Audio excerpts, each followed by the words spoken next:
Good morning students. आप लोगों का एक बार फिर से स्वागत है। मैं विवेक श्रीवास्तव, राजकीय इंटर कॉलेज उन्नाव से। मेरे पिछले वीडियो में आपने देखा था, हम लोगों ने बात करी थी प्रकाश के बारे में, प्रकाश के गुणों के बारे में, परावर्तन के बारे में, दर्पण के बारे में, उत्तल दर्पण, अवतल दर्पण, इनसे जो प्रतिबिंब बनते हैं, प्रतिबिंबों की सहायता से हमने ये देखा था कि उनके किरण आरेख कैसे होते हैं, और अवतल दर्पण, उत्तल दर्पण आदि के उपयोग। आज दूसरा टॉपिक स्टार्ट हो रहा है। उसी टॉपिक का ही एक भाग है प्रकाश का अपवर्तन। तो प्यारे बच्चों, प्रकाश का अपवर्तन क्या होता है कि जब प्रकाश की किरण एक माध्यम से चले और दूसरे माध्यम में प्रवेश कर जाए, एक माध्यम से चले और दूसरे माध्यम में प्रवेश कर जाए, और अब देखिए इसका रास्ता ऐसे होना था सीधा, लेकिन अपने रास्ते से भटक जाए, या तो इधर हो जाए या इधर हो जाए, तो ये क्रिया क्या कहलाएगी? हमारी प्रकाश का अपवर्तन। क्या कहलाएगी? प्रकाश का अपवर्तन। अर्थात जब प्रकाश की किरण एक माध्यम से चलकर दूसरे माध्यम में प्रवेश करती है तो वह अपने मार्ग से विचलित हो जाती है। ये घटना क्या कहलाती है? प्रकाश का अपवर्तन। देखिए चित्र से क्लियर है। ये हमारा एक्स वाई क्या है? एक माध्यम है जो कि पारदर्शी माध्यम है, और इस पर हमने क्या किया है? एक लंब डाला। इसको हम लोग क्या कहते हैं? अभिलंब। ये प्रकाश की किरण इस पर आपतित हुई, जिसने अविलंब से कितने डिग्री कोण बनाया? आई डिग्री का। और ये सीधे न जाकर, ये देखिए, अविलंब की ओर झुकते हुए इस तरह से आर दिशा में चली गई। तो ये घटना क्या कहलाई बच्चों? प्रकाश का अपवर्तन। अब अपवर्तन के नियम हम लोग देख लेते हैं। तो अपवर्तन का पहला नियम, अच्छा आप लोगों को याद होगा जब हम लोगों ने परावर्तन पढ़ा था तो उसमें भी पहला नियम क्या था? परावर्तित किरण, आपतित किरण और अभिलंब तीनों एक ही तल पर होते हैं। यहाँ पर भी वही है, आपतित किरण। अब यहाँ चूंकि अपवर्तन हो रहा है तो अपवर्तित किरण और दोनों माध्यम को पृथक करने वाला पृष्ठ के आपतन बिंदु पर अभिलंब कहाँ होता है? एक ही तल पे होता है। इसके अलावा दूसरा, प्रकाश के किसी निश्चित रंग तथा निश्चित माध्यमों के युग्म के लिए आपतन कोण की ज्या, ज्या बच्चों यहाँ पे है, आप लोगों ने पढ़ा होगा साइन, साइन के बारे में पढ़ा होगा। साइन, कॉस, टैन, ये सब त्रिकोणमितीय अनुपात हैं। साइन बराबर क्या होता है? लंब बटे कर्ण। ठीक है। तो आपतन कोण की ज्या यानी कि साइन, ज्या साइन की हिंदी होती है, और अपवर्तन कोण की ज्या का अनुपात क्या होता है? स्थिर होता है।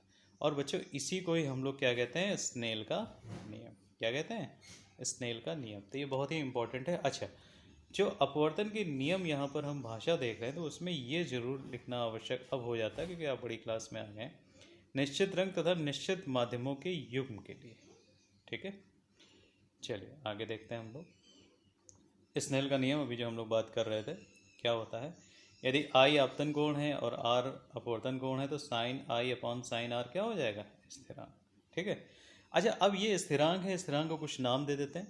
तो स्नेल ने क्या नाम दिया? इस स्थिरांक को नाम दिया अपवर्तनांक, जिसे प्रायः हम n से प्रदर्शित करते हैं या म्यू से प्रदर्शित करते हैं। ये क्या लिखा हुआ? Mu, m u e, mu से प्रदर्शित करते हैं। ठीक है, आगे बढ़ते हैं हम लोग। अपवर्तनांक को किस तरीके से व्यक्त करते हैं हम लोग, उसके बारे में थोड़ा सा देख लेते हैं।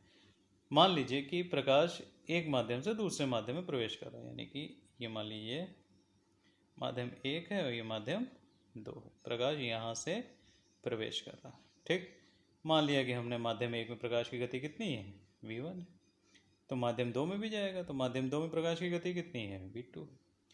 इसलिए माध्यम दो का माध्यम एक के सापेक्ष अपवर्तनांक को माध्यम एक में प्रकाश की गति तथा माध्यम दो में प्रकाश की गति के अनुपात में व्यक्त किया जाता है। और इसे कैसे प्रदर्शित करते हैं? n/1। कैसे प्रदर्शित किया? n/1। n, और ये जब नीचे लिखते हैं तो इसको हम लोग कहते हैं सफिक्स में। क्या कहते हैं? सफिक्स में n/1। तो देखिए यहाँ पे दो पहले है और एक बाद में। इसका मतलब क्या हुआ? माध्यम दो का किसके सापेक्ष? एक के सापेक्ष अपवर्तनांक। बच्चों अगर यहाँ पे n12 होता तो हम क्या लिखते? माध्यम एक का किसके सापेक्ष? माध्यम दो के सापेक्ष अपवर्तनांक। ठीक है। इसे कहीं कहीं पे हम लोग ऐसे भी लिख लेते हैं 1n2। ठीक है। तो माध्यम एक का दो के सापेक्ष हमने मान लीजिए 2n1 लिख लिया, तो इसका मतलब क्या हुआ? माध्यम दो का 1 के सापेक्ष। अगर हमने मान लिया बच्चों ANJ लिख लिया, तो A for air, G for glass, तो वायु का कांच के सापेक्ष अपवर्तनांक। ठीक है। चलिए आगे देखते हैं। ये देखिए उसी चित्र को समझाया गया है जो वहाँ पर बना हुआ था। यहाँ पे बच्चों देखिए, ये मीडियम 1 है, ये कौन सा है, मीडियम 2 है, और ये क्या है, एन हमारा अविलंब है, एन एन डैश, और ये एओ किरण आपतित हुई और यहाँ से ये चली गई, तो ये एंगल आई बना और एंगल कितना बना, आर बना। ठीक, तो पहले माध्यम का दूसरे माध्यम के सापेक्ष अगर हम लोग अपवर्तनांक देखते हैं, यानी कि n1 2, पहले माध्यम का दूसरे माध्यम के सापेक्ष, तो यहाँ पे क्या हो जाएगा, speed of light in medium 1, यानी कि मीडियम 2 में जो प्रकाश की वेग है, और डिवाइड करेंगे मीडियम 1 में जो प्रकाश का वेग, अर्थात v2/v1। यहाँ पे ध्यान देंगे, याद करने का तरीका, यहाँ पे 2 बाद में आया तो 2 यहाँ ऊपर हो जाएगा पहले, v2/v1। आगे देखते हैं हम लोग। अब जैसे हम लोगों ने वहाँ पर प्रयोग किया था गोलीय दर्पणों का, यहाँ पे प्रयोग किसका होगा, गोलीय लेंसों का। वहाँ पे दर्पण थे, यहाँ पे क्या आ जाएंगे, हमारे लेंस आ जाएंगे। लेंस की हिंदी बच्चों होती है दाल। ठीक है, तो वही वहाँ भी 2 पृष्ठों से घिरा हुआ था माध्यम, लेकिन वो एक तरफ हम लोग कलई कर देते थे तो अपारदर्शी हो जाता था। यहाँ पे क्या है, 2 पृष्ठों से घिरा पारदर्शी माध्यम, इसके एक या दोनों पृष्ठ गोलीय हों, एक या दोनों पृष्ठ क्या हो, गोलीय हो। इसका अर्थ ये हुआ कि लेंस का एक पृष्ठ तो गोलीय होता ही, चाहे ये वाला हो चाहे ये वाला। ठीक है, कितने प्रकार के होते हैं इसके बारे में बात कर लेते हैं हम लोग। तो लेंस 2 प्रकार के होते हैं। एक तो उत्तल लेंस, जिसका पृष्ठ बाहर की ओर क्या हो, उभरा हो इस तरीके से, तो ये हमारा बच्चों क्या है, उत्तल लेंस है। उत्तल लेंस के किनारे देखिए, किनारे क्या है, पतले हैं, और बीच का भाग क्या है, मोटा है। जबकि अवतल लेंस कुछ इस तरीके से होता है। देखिए किनारे का भाग चौड़ा हो गया, बीच का भाग क्या हो गया, पतला हो गया। उत्तल लेंस को अभिसारी लेंस भी कहते हैं। और अवतल लेंस कैसा होता है, 2 गोलीय वक्र पृष्ठों से घिरा होता है जो अंदर की ओर वक्रित होता है। यहाँ पे देखिए, ये बाहर की ओर उभरा होगा, ये बच्चों किसकी ओर होगा, अंदर की ओर होगा। ठीक है, कहीं कहीं पे अब चूंकि 2 सिरे उत्तल और 2 सिरे अवतल हो जाते हैं, तो द्वि अवतल या द्वि उत्तल भी इनको कह देते हैं।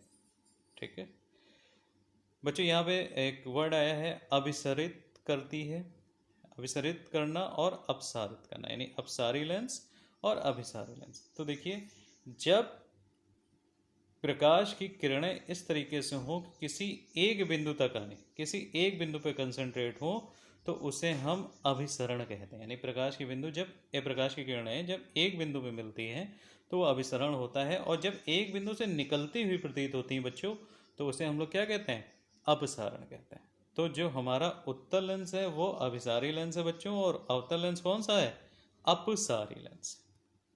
आगे देखते हैं। अब इनसे महत्वपूर्ण पद आ गए, वही चीज़ें हैं जैसे हम लोगों ने दर्पण में पढ़ा था। दर्पण में क्या पढ़ा था, अगर आप लोगों को याद हो, कि जिस गोले का होता था उसका एक मिड पॉइंट होता था जिसे हम लोग ध्रुव कहते थे। तो यहाँ पर भी क्या होगा, इसका एक मिड पॉइंट होगा जिसे हम लोग क्या कहेंगे, प्रकाशिक केंद्र कहेंगे। क्या कहेंगे बच्चों, प्रकाशिक केंद्र। यानी कि अगर कोई लेंस है तो उसका मध्य बिंदु क्या कहलाएगा बच्चों, प्रकाशिक केंद्र कहलाएगा। ठीक है, तो ये इसके हमेशा क्या होगा, सेंटर में होगा। राइट, अब जाहिर सी बात है, 2 पृष्ठों से मिलकर बनता है, तो उनका केंद्र जैसे उसमें होता था, उनका केंद्र क्या कहलाएगा, वक्रता केंद्र कहलाएगा। ठीक है, अब यहाँ पे बच्चों एक चीज़ है कि अगर आप उसको देखना चाहें, चलिए मैं बताता हूँ आपको, अगर आप उसको देखना चाहें तो जैसे उत्तल लेंस है, तो एक देखिए केंद्र इसका इस तरफ से हुआ ये, और एक केंद्र इसका इस तरफ से हुआ, यानी कि इन दोनों तरफ से इनके केंद्र होंगे, अर्थात यहाँ पर जो वक्रता केंद्र होंगे वो दोनों होंगे, C1 भी होगा और C2 होगा। वहाँ पर एक था क्योंकि एक पृष्ठ कैसा था, अपारदर्शी था, एक तरफ पॉलिश की हुई थी। यहाँ पे दोनों तरफ है, तो इसलिए इस तरफ भी होगा, तो इस तरफ वाले को हम नाम दे सकते हैं C1, इस तरफ वाले को नाम हम क्या दे सकते हैं, C2। ठीक है, अब इसी प्रकाशिक केंद्र और वक्रता केंद्र को मिलाने वाली रेखा क्या कहलाएगी, मुख्य अक्ष कहलाएगी। ठीक है, इसके बाद बच्चों वही चीज़, मुख्य फोकस, जब अनंत से कोई प्रकाश की किरण आ रही है तो मुख्य अक्ष के समांतर हो जाती है। तो उत्तल लेंस के अपवर्तन के पश्चात जब बिंदु पर अपसरित होती है, या अवतल लेंस के बाद जिस बिंदु से अपसरित होती है, बच्चों कैसे है, ये उत्तल लेंस आया, ये प्रकाशिक, ये किरण आ गई और ये अपसरित, अपसरित अभी हमने क्या बताया था, एक पॉइंट की ओर अभिसरित, एक पॉइंट की ओर आना। तो जिस पॉइंट पे काटेगी बच्चों ये क्या कहलाएगा, इसका फोकस कहलाएगा। अब ये पहली बार तो ये प्रथम फोकस है, कुछ इधर से भी आके हो सकती है, तो यहाँ पे क्या होगा, द्वितीय फोकस हो जाएगा। ठीक है। इसी तरह अवतल लेंस में बच्चों क्या होता है, अवतल लेंस में किरण आएंगी तो ये दूर चली जाएंगी, तो ये इस तरीके से ये पीछे आ जाएगी, तो वो जहाँ पे काटेगी वो फोकस कहलाती है। ठीक है। इसी तरीके से इनके भी दो मुख्य फोकस होते हैं जो लेंस के दोनों तरफ होते हैं और F1 और F2 से डिनोट किए जाते हैं। ठीक। इसी तरह लेंस के मुख्य फोकस और प्रकाशिक केंद्र को ओ एक ओ मान सकते हैं, जो एक्स्ट्रा छप गया है, या छोटे अक्षर F से प्रदर्शित करते हैं। और वही चीज़ जैसे वहाँ पे होता था, वक्ता केंद्र जो C1 होता है, वक्ता त्रिज्या, वो फोकस दूरी के दूने के बराबर होता है। ये देखिए गोली लेंस का अपवर्तन, अभी जो मैं जिसके बारे में बात कर रहा था किस तरीके से होती है, तो मुख्य अक्ष के समांतर आने वाली प्रकाश की किरणें अपवर्तन के बाद कहाँ से जा रही है बच्चों, मुख्य फोकस से जा रही है। कहाँ से जा रही है, मुख्य फोकस से होकर जा रही है। ठीक है। ध्यान देने वाली बात यहाँ पे बच्चों ये है कि देखिए C1 और C2, तो ये इस वाले हिस्से को इन्होंने क्या कर दिया, C1 कर दिया, इसको हमने C2। इसमें कोई डिफरेंस नहीं है, आप इधर भी ले सकते हो, कोई दिक्कत नहीं। आगे देखते हैं हम लोग। अवतल लेंस के द्वारा अपवर्तन का हो गया, देखिए दूर जा रही है और यहाँ पे काट रही है, वही चीज़ें जो अभी मैंने पीछे आपको बताई। इसके आगे चलता है मुख्य फोकस के बाद, देखिए वही नियम जो उसमें चलता था। मुख्य फोकस के द्वारा गुजरने पर ये देखिए मुख्य फोकस से किरण आ रही है, और जब इससे हो जाएगी तो अपवर्तन के बाद क्या हो जाएगा बच्चों, मुख्य अक्ष के समांतर हो जाएगी। उसी तरह से अवतल लेंस में भी होगा। अब यहाँ पे नियम एक तीसरा जो है इम्पोर्टेंट, वो कि अगर प्रकाशिक केंद्र से जा रही, देखिए बच्चों कहाँ से जा रही, प्रकाशिक केंद्र, तो ये सीधी लाइन दिख रही, कहीं आपको कोई भी इसमें परिवर्तन दिख रहा है कि इधर गई या उधर गई, नहीं दिख रहा ना। तो इसका मतलब क्या है कि जब प्रकाशिक केंद्र से वस्तु होकर जाती है तो क्या हो जाता है, जब प्रकाशिक केंद्र से होकर वस्तु जाती है तो उसमें कोई भी परिवर्तन नहीं होता, कोई भी विचलन नहीं होता। अच्छा यहाँ पे एक चीज़ आप लोगों को थोड़ी सी बता दें, कुछ कन्फ्यूज़न आप लोगों को ये हो रहा होगा कि कब अविलंब से दूर हटेगी, कब अविलंब के पास आएगी। तो बच्चों ये मान के चलिए कि ये देखिए वो है ना मुख्य अक्ष, एक पारदर्शी, एक पारदर्शी माध्यम का एक डिवाइड करने वाला हिस्सा, यानी कि यहाँ पे माध्यम 1 है, यहाँ पे माध्यम 2, और यहाँ पे प्यारे बच्चों हमने मान लिया कि ये अविलंब है, राइट। एक किरण आई और टकराई, अगर ये किरण सघन माध्यम से, किस माध्यम से, सघन माध्यम से कहाँ जाएगी, विरल माध्यम में जाएगी बच्चों। सघन माध्यम से विरल माध्यम में जाएगी तो ये क्या होगा, अविलंब से दूर हट जाएगी। क्या होगा, अविलंब से दूर हट जाएगी। और अगर यही किरण विरल से सघन माध्यम में आएगी, विरल से सघन माध्यम में आएगी तो अविलंब की ओर झुक जाएगी। कहाँ, ये अविलंब की ओर झुक जाएगी और ये अविलंब से दूर चली जाएगी बच्चों। ठीक है, तो ये सघन और विरल माध्यम होता है। अच्छा, सघन माध्यम भी बता दें, कुछ कमेंट आया था कि सघन माध्यम क्या होता है। देखिए सघन माध्यम, सघन का मतलब क्या हुआ, घना घना, घना घना हुआ। तो ये मान लीजिए हम कोई भी जानते हैं कोई पदार्थ है वो किससे मिलकर बना होता है, अणुओं से मिलकर बना होता है। इसमें खूब सारे अणु हैं इस तरीके से। अगर ये बहुत पास पास है तो ये घने घने हो गए तो ये माध्यम क्या हो गया, सघन हो गया। और जब ये अणु दूर दूर होंगे तो माध्यम कैसा होगा, विरल होगा। ठीक है, तो हमको सापेक्षता के हिसाब से सघन और विरल करना पड़ता है। जैसे अगर आप जल को ले लें, पानी या जल को ले लें और वायु को ले लें तो वायु विरल होगी, वायु क्या होगी, विरल होगी। और जल क्या होगा, वायु के सापेक्ष सघन होगा।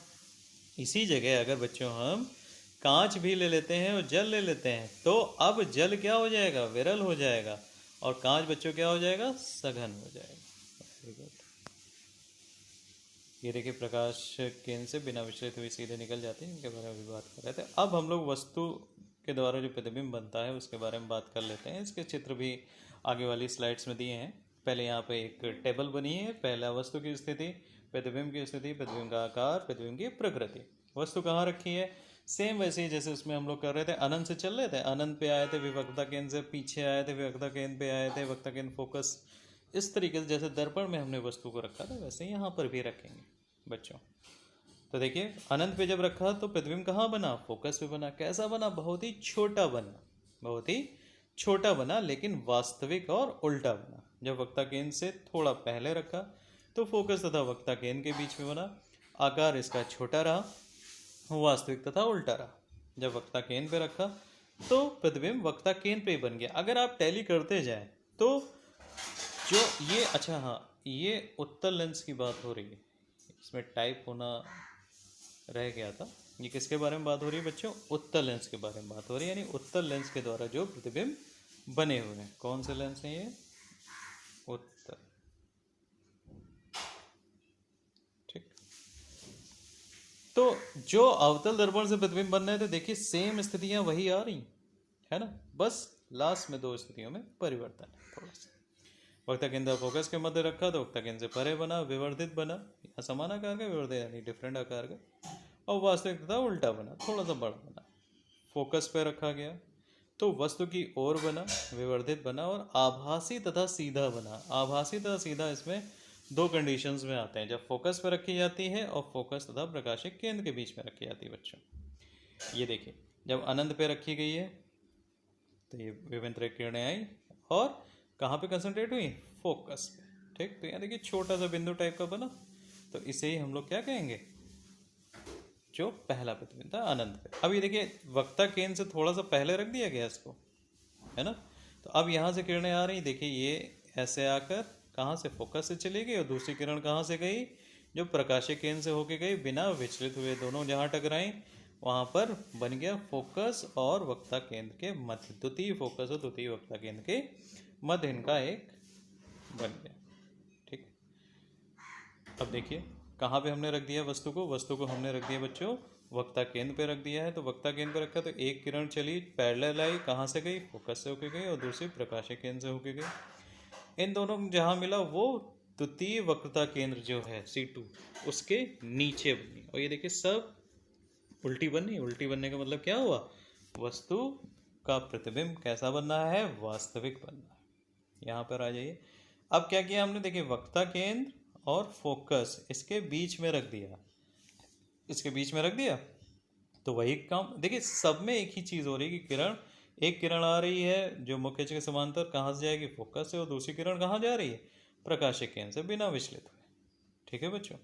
तो देखिए इस तरीके से ये जो गया तो ये कहाँ मिला, वक्ता केंद्र से परे मिली, यानी कि दूर मिली, और विवर्धित यानी कि वस्तु से क्या हो गई, बड़ी हो गई। लास्ट की कंडीशंस पे देख लीजिए, ये दोनों चित्र बन रहे हैं, ये फोकस पे रखा है तो ये ऐसे गई दूसरी फोकस से और यहाँ से। तो अब देखिए ये कहीं पर मिलेंगी नहीं, नहीं दिख रही मिलती हुई, लेकिन ये कहाँ मिलेंगी, कहीं ना कहीं जाकर अनंत पर मिलेंगी। जब हम पीछे इसको बढ़ाएंगे, जब हम क्या करेंगे, इसको पीछे बढ़ाएंगे तो कहीं ना कहीं अनंत पर मिलेंगी, ठीक है। तो ये देखिए कैसा बनेगा, आभासी बनेगा, क्योंकि यहाँ प्रतिबिंब जो भी बनेगा कभी भी तो सीधा ही तो बनेगा बच्चों। उसी तरह इसमें जब हमने फोकस से आगे कर दिया तो ये इधर हो गई, तो ये इस तरफ कहीं नहीं मिलेगी, ये पीछे जाकर ही कहीं पर मिल, ठीक है। तो ये 6 कंडीशंस हो गई हमारे इनकी। अब यहाँ पे देख लेते हैं अवतल लेंस। अवतल लेंस द्वारा जैसे वहाँ पर उत्तल दर्पण द्वारा दो प्रतिबिंब बनते थे, दो कंडीशंस होती थी, वहाँ पर यहाँ पर क्या हो रहा है, अवतल लेंस के द्वारा भी यही दो कंडीशंस आ रही हैं। जब वस्तु अनंत पे रखी गई, अनंत तथा प्रकाशिक केंद्र के मध्य पे रखी गई। अनंत पे रखी गई बच्चों कहाँ पे बना, फोकस पर, और जब यहाँ पर था तो फोकस तथा प्रकाशिक केंद्र के बीच, जब अनंत तथा प्रकाशिक केंद्र के मध्य बच्चों वस्तु को रखा गया है। आकार कैसा है, इसमें बहुत ही छोटा बिंदु आकार का, ये छोटा, और दोनों ही कंडीशन में कैसा बनेगा प्रतिबिंब, आभासी तथा सीधा। ये देखिए ये दोनों कंडीशंस यहाँ पर हैं। जब अनंत पे रखी गई तो देखिए ये इधर किरण चली गई, इधर चली गई, और दोनों कहाँ हुई, इस जगह पे मिली आके। और यहाँ पे ये जब थोड़ा सा हमने वक्ता केंद्र और फोकस के बीच में रख दिया तो ये किरण देखिए इधर चली गई, ये इससे होकर चली गई, दोनों ने कहाँ काटा, वहाँ पे हमारा प्रतिबिंब बन गया। ठीक है बच्चों। अब चिन्ह प्रॉपर्टी तो जैसा कि हम लोग पहले पढ़ चुके हैं, याद होगा आपको, मैंने बताया था पिछले वीडियो में कि ये एक एक्सेस होता है, एक्स अक्ष होता है, ये वाई अक्ष होता है। इस तरफ जितनी भी चीज़ें होती हैं वो सब प्लस में होती हैं, इस तरफ जितनी चीज़ें होती हैं वो माइनस में होती हैं, ऊपर जितनी चीज़ें होती हैं वो प्लस में, नीचे जितनी चीज़ें होती हैं वो माइनस में होती हैं। उसी तरह गोली चिन्हों की परिपाटी वैसे ही है जैसे दर्पण की थी, और इसे कार्तीय चिन्ह परिपाटी का नियम भी कहते हैं। अब बच्चों इम्पोर्टेंट है हमारा लेंस का सूत्र। विगत वर्षों में इसका डेरिवेशन आता था, अब आपके पाठ्यक्रम से इसका डेरिवेशन हटा दिया गया है।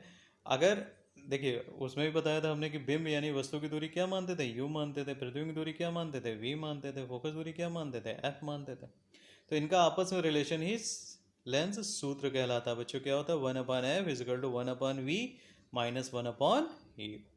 ठीक है, इसी को लेंस का सूत्र कहा जाता है। ये व्यापक है, जितने भी प्रकार की गोलीय लेंस हैं सबके लिए ये काम आता है। बच्चों अब आवर्धन के बारे में थोड़ी सी बात कर लेते हैं हम लोग। आवर्धन होता क्या, ये एक सापेक्षिक विस्तार है जिससे ज्ञात होता है कि जो हमारा वस्तु का, अभी आप देख रहे थे कभी छोटा बनना था कभी बड़ा बनना था प्रतिबिंब, है ना।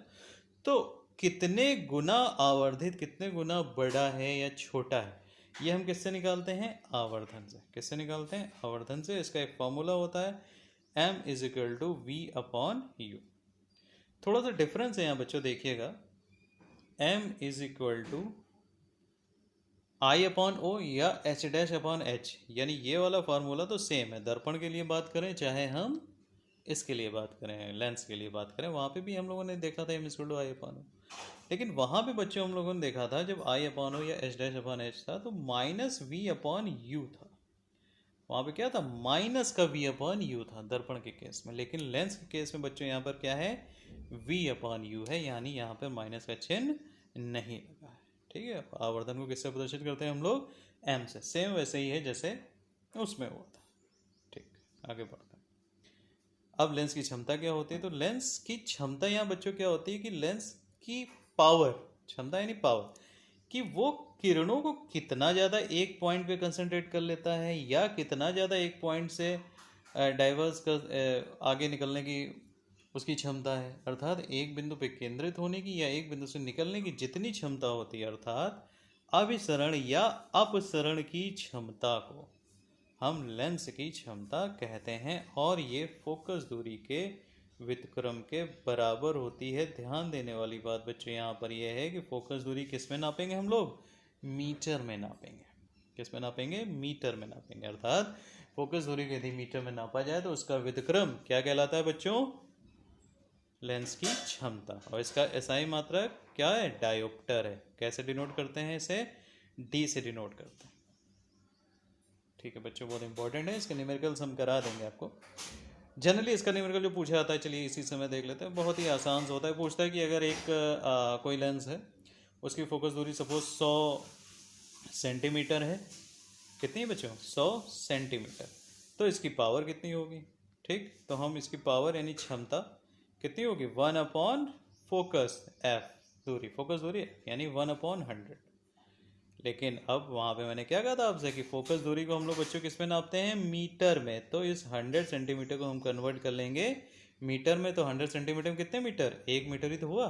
तो इस 100 की जगह क्या हो जाएगा, 1/1 मीटर, यानी इसकी क्षमता कितनी आ जाएगी, 1 डायोप्टर।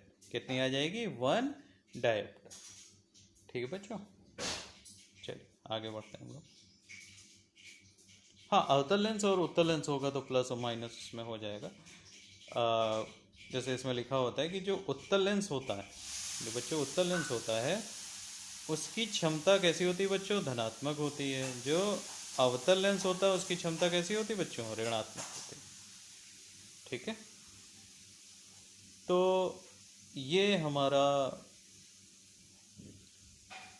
जो था अपवर्तन का, तो इस तरीके से ये पूरा जो हम लोगों ने देखा है वो प्रकाश का पहला पार्ट आप लोगों का कंप्लीट हो चुका है बच्चों।